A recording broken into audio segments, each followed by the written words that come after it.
علی محمد. یا نبی سلام علیکہ، یا رسول سلام علیکہ، یا حبیب. کی طرف خاص طور پہ روشنی ڈالنا چاہوں گا کہ آج کل جو خانقاہی نظام ہے اور خاص طور پہ مشائخ کی جو ذمہ داریاں ہیں وہ حقیقی تکمیل کی طرف نہیں نظر آ رہی. جیسے گدی نشین تو نظر آ رہے ہیں، ہاں جی، لیکن خانقاہیں نظر نہیں آ رہی.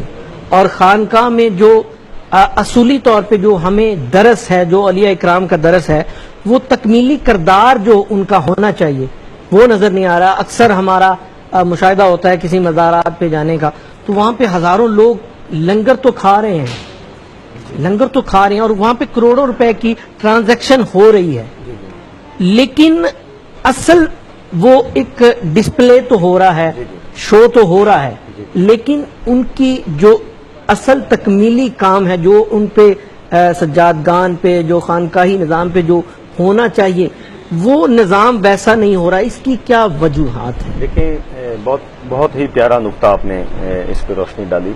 میں عرض کرتا چلوں شاہ صاحب کہ علم جو ہے یہ بندے کو سمجھ دیتا ہے. علم صحیح.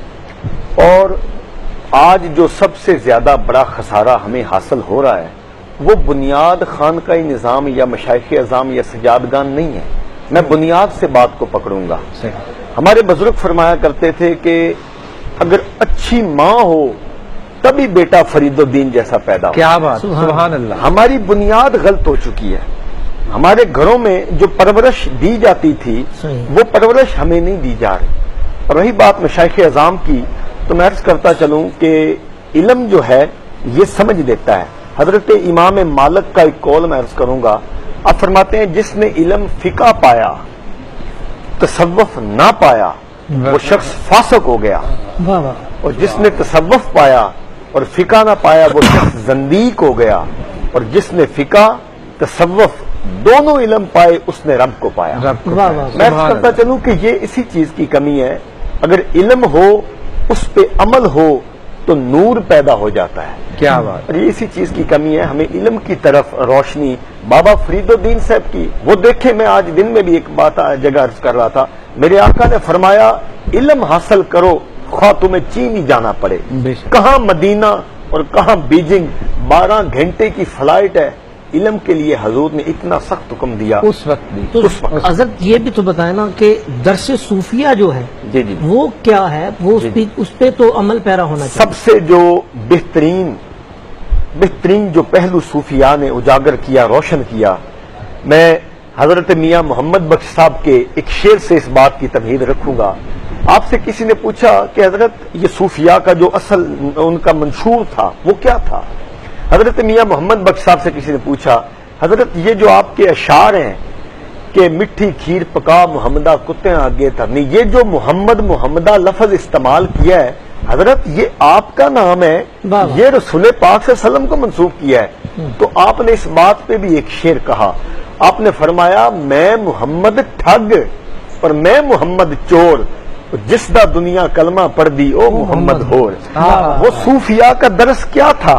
ان کا درس یہی تھا کہ اپنے اندر عاجزی پیدا کرو، اپنے اندر میں کو ختم کرو. اور میرے گن شکر بھی اس موقع پہ فرماتے ہیں، اب فرماتے ہیں کہ فریدہ میں نو مار اور مونج نکی کر کے کٹ، بھرے خزانے رب دے جو بھاوی سو لٹ. واہ واہ واہ، سبحان کا درس میں کو ختم کرنا. اور بڑی جی اگر خانقاہی نظام کو ماحول میسر آ جائے جو معاشرے میں ہمارا جو بگاڑ ہے تو پھر سب کچھ ٹھیک ہو سکتا ہے.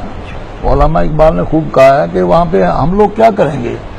وہ انہوں نے فرمایا ہے کہ وہ شکست خوردہ شاہی جو پلا ہو کرگسوں میں،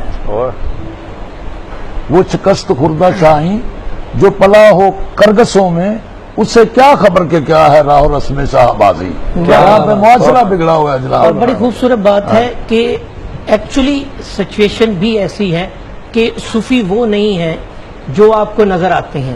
جیسے اگر کوئی گلے میں جس نے مالا پہن لی ہے تو کیا وہ صوفی ہے؟ نہیں. یعنی کہ حلیہ دھار لینے کو نہیں کہا، حلیہ کو چینج کرنے سے، جیسے عام بال انتظام جو شخص نے تسبیح پکڑ لی ہے تو کیا وہ صوفیہ تو نہیں ہے. اور کوئی زیادہ حق کی ضرب لگانے والا تو صوفیہ نہیں میں ہے. عرض کرتا چلوں جی کہ شاہ صاحب کرم کسی کی وراثت نہیں ہے. صحیح. بے شک. کرم کسی کی وراثت نہیں. صحیح. اور آج کی ہماری ساری محفل کی جان میں نقطہ عرض کرنے لگا ہوں کہ کرم یہ نہیں دیکھتا بڑی پگڑی ہے، بڑی داڑھی ہے، ماشاءاللہ، بڑا ماشاءاللہ. جبہ ہے. کرم یہ بالکل نہیں دیکھتا. سبحان اللہ. کرم یہ دیکھتا ہے کہ بندے تیرا دل پاک ہے کہ نہیں. کیا واہ بات. واہ. اصل بات ہاں، یہ ہے. حقیقت بات بھی یہی ہے کہ کوئی ٹوپی ٹیڈی پہنے سے اگر کوئی سکندر تو نہیں بن سکتا نا. صحیح. اسی طرح جو سر منڈوا لینے سے یا سبز چولا پہننے سے کوئی کلندر نہیں بن سکتا. ہر چیز کے تقاضے ہیں. کلندر بننے کے بھی تقاضے ہیں اور سکندر بننے کے بھی تقاضے ہیں. بہت اور خوبصورت صوفیہ بات. اکرام وہی تھے جنہوں نے درس دیا اسلام کا، بے شک. محبت سے پیش آئے، سر پہ چوٹیں کھانے کے باوجود جس طرح سرکار دو عالم نے احد میں اتنی سختیاں برداشت کی، اپنے دندان مبارک شہید ہوا، اور آپ کے پیارے چچا حضرت حمزہ رضی اللہ تعالی عنہ جو آپ اس مارکے میں شہید ہوئے، ایسی شدید ترین سختیاں آپ نے برداشت کی، اس کے باوجود فتح مکے پہ آپ نے ایسا خطبہ دیا کہ سب کو معاف فرما دیا. معاف کر دیا. یہ وہ صوفیہ کی تعلیم ہے، یہ بزرگان دین کی تعلیم ہے جس پہ ہمیں پہرا بند ہونا چاہیے. اللہ کریم سے یہی التجا ہے کہ اللہ کریم ہمیں بزرگان دین کی صحیح طریقے سے عزت کرنے کی آمین. عطا فرمائے. ان کو سمجھنے کی توفیق عطا فرمائے. فریدی صاحب بہت خوبصورت مہمان تھے، ان کا میں شکریہ ادا کرتا چلوں.